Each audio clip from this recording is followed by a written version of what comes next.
श्लोकत्रयमिदं पुण्यं सदा साम्राज्यदायकं प्रातरुत्थाय सततं यं पठेत् प्रयतः पुमान् इति श्रीगणेशस्य प्रातस्मरणं स्तोत्रं सम्पूर्णम्।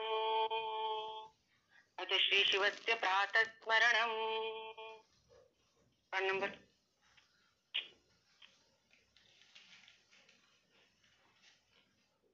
तिथं 252 वरती आहे बर का. श्री गणेशाय नमः. अथ श्री शिवस्य प्रातस्मरणं प्रातस्मरामि भवभीतहरं सुरेशं गंगाधरं वृषभवाहन अम्बिकेशं खट्वाङ्गशूलवरदा भयस्तमीशं संसाररोग हरमौषधमद्वितीयं प्रातर्नमामि गिरिशं गिरिजार्ददेहं सर्गस्थितिप्रलयकारणमादिदेवं विश्वेश्वरं विजितविश्वमनोभिरामं संसाररोग हरमौषधमद्वितीयं प्रातरे भजामि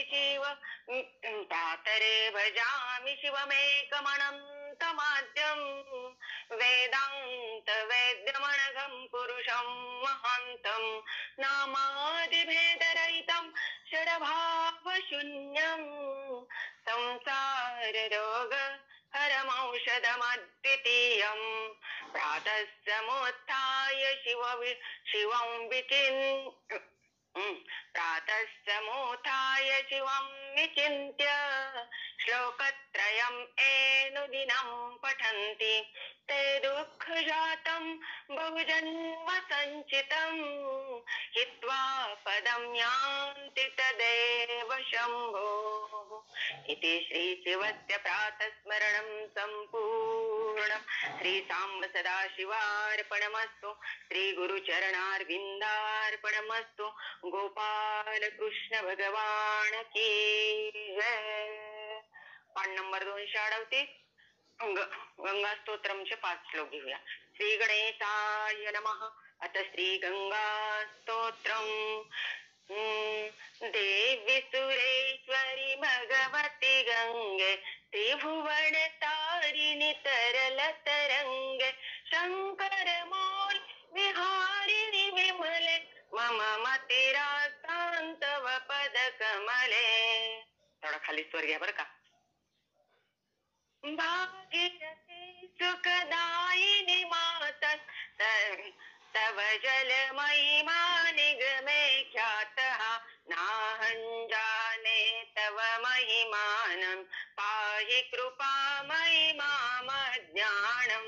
देवी सुरेश्वरी भगवती गंगे त्रिभुवन तारिणी तरल तरंगे हरिपद पाद्य तरंगिणी गंगे हिमवधु मुक्ता धवल तरंगे दूरी कुरु मम दुष्कृति भारम कुरु कृपया भव सागर पारम देवी सुरेश्वरी भगवती गंगे त्रिभुवन तारिणि तरल तरंगे तव जल ममलम येन निपीतं परमपदं खलु तेन गृहीतं मातर गंगे त्वय्यो भक्तः किल तं द्रष्टुनयमाशक्तः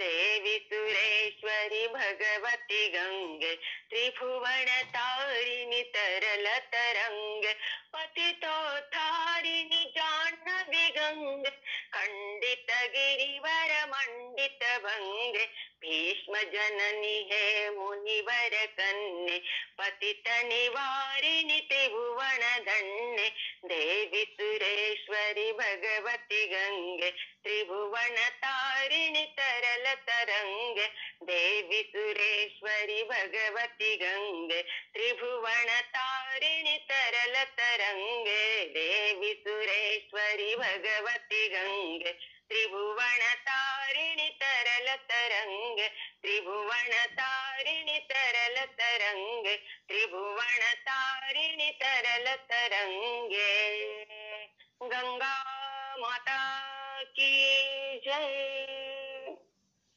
गंगेपाशी गेल्या का नाही?